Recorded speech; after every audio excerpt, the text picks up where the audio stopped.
Hi, Year 11. Right, I think this is going to be our last lesson on moments going through the notes. Okay, so we're just going to read through the notes. I'm starting here on page 240. Then don't worry, I'm sure you'll be delighted to hear I'm going to give you another lesson to do the questions at the end of the topic. Okay, so the way I'm sitting, I'm sitting beside the window, so the sunlight coming in does make this very shadowy. I do apologise, but at least it's not purple, hey? Right, so the how stable an object is depends on really the size of the base and where the centre of gravity is and how the weight then acts, because you know the way the weight acts from the centre of gravity. So whether that weight is acting down through the base of the object determines whether it's going to topple over or not. Okay, so whenever people are designing things to be built, obviously that then becomes important. Things that you can do to increase the stability, like to make something more stable, is to lower its centre of gravity. So you can do that by putting most of the mass down towards the bottom of it. And then the other thing is you can increase the area of its base. So something like this would be very stable, and then something like this is obviously going to be very unstable because it's got to be tiny, tiny, tiny base. Now, with something like this, at the minute, technically its weight acting from the centre of gravity is going to go down through its base, so technically wouldn't topple over, but with an ever so slight knock on that, it's going to make the weight, say I pushed this way, it's going to make the weight start to act down through here, and that's going to create an anti-clockwise moment and make it rotate anti-clockwise. There's slightly better notes on this in a little second, so we'll definitely be coming back to that. So things that are designed to be really, really stable tend to have an awful lot of things in common. So things like traffic cones, Bunsen burners, some with very big legs, all have like really wide bases. On a wine glass, the bit at the bottom is chunkier than the rest of it, and that puts an awful lot of the mass down at the bottom of it to keep it stable. So a Formula 1 car is going to have a really low centre of gravity because it has a really wide base, so it's really, really stable. Oh, sorry, not because, and the low centre of gravity is like the majority of the mass is concentrated down towards the bottom of the body. Now, this is something that they love to ask about in exams. So if something's tilted, you can figure out whether it's going to fall back onto its base or not by doing these two things. So mark the centre of gravity on it and then draw an arrow vertically down. So this arrow vertically down is really just marking on its weight. So that's its weight that you're marking on. If the line from the centre of gravity still passes through the base, then the object's going to like return to its original position. And if it's outside the base, the object will topple over. Now, this is a fine explanation of like how you can figure out, but I don't really like that this doesn't show the physics behind it. So if you look over the page on page 241, we're going to write a better explanation in here. So we've got this rectangular block, okay, and at the minute here it's sitting steady. So hopefully that's obvious enough. The weight is acting down through the base. It's not going to be making it rotate. Now, do you see with this one here? So if this, this is what I'm calling the base of this. I slightly regret drawing these lines on already. Okay, right, anyway, that's the base. Now, whenever this is knocked and rotated, do you see how now all of a sudden we've got this wee pivot point here? So the pivot is that wee corner bit there. Now, with the weight acting down this way, can you see that this weight is creating a clockwise moment? So that's going to make this rotate clockwise, which is going to rotate it back down onto its base again. Whereas in this one, it's been toppled over so far that now our pivot is still here, but now this weight is creating an anti-clockwise moment. So that's going to make this rotate down that way. and that means it's going to topple over. So it's all about how far you tilt it really, because whenever it was tilted only a little bit, this time the weight is still creating a clockwise, so that pushes it back down onto its base. And then with this one, it's pushed so far that it's now creating an anti-clockwise moment, and it pushes it over onto its side. So let's try and get that down in some sort of sensible explanation here. In case you missed it, this is page 241. You better be writing this in, word for word. Okay, so let's go. Right, I'm going to call this diagram 1, diagram 2, and diagram 3. So for 1, weight acts through base. I'm doing my classic not proper sentences, but I think I prefer to learn from sentences like that. You can put it into proper sentences if you want. So weight acts through the base, no turning effect or moment. Okay, diagram 2. In this one, the weight is creating an ever so slight clockwise moment, so it makes the block return back onto its base again. So weight is creating a clockwise moment.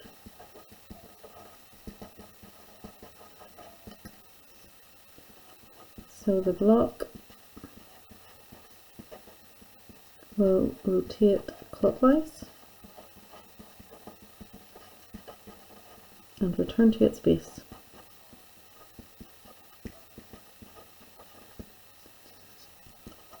And then for diagram 3 with this one, because remember this is our pivot, all of these, this waypoint is our pivot. This one is creating an anti-clockwise moment and is going to make it rotate anti-clockwise and fall onto its side. So this time the weight is creating an anti-clockwise moment. So the block will rotate anti-clockwise. I really should be trying to write neater for you. It's not that bad, give over. And fall on its side.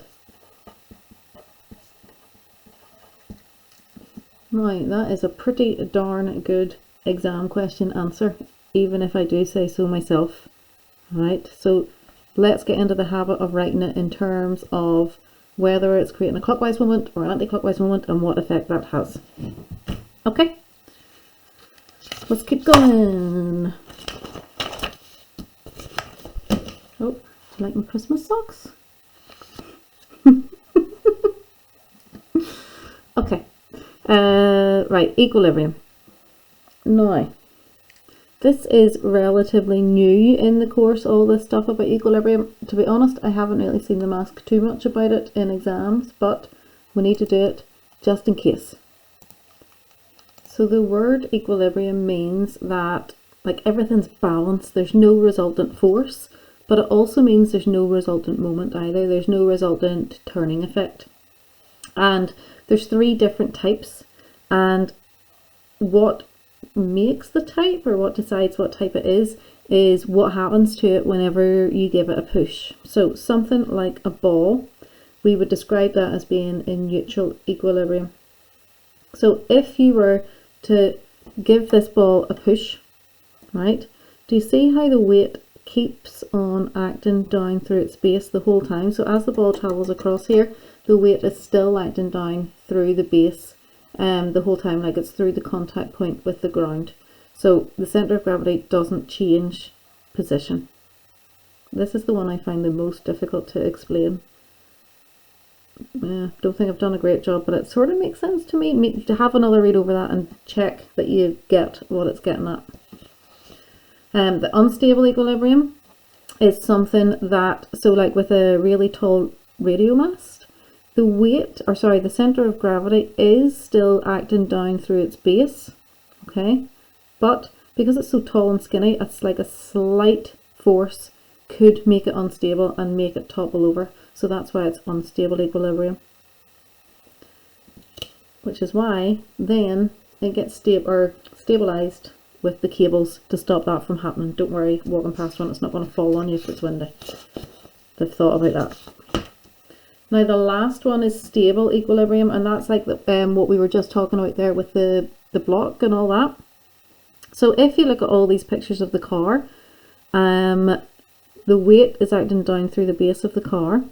The weight here, whenever it's tilted a little bit, is acting down through the base. But now, because it started to tilt, we do have a pivot, and the pivot is marked on all these diagrams. It's this wheel here. Okay, so this one, the weight is creating a clockwise moment. So that's why the car still stays on its base, like it still stays sitting the right way. Here, even at this point, you see how the weight is acting like just to the right, or probably just through the pivot. So this one at this point here, it's still fine. It's still creating a clockwise moment, so it's still going to stay sitting there.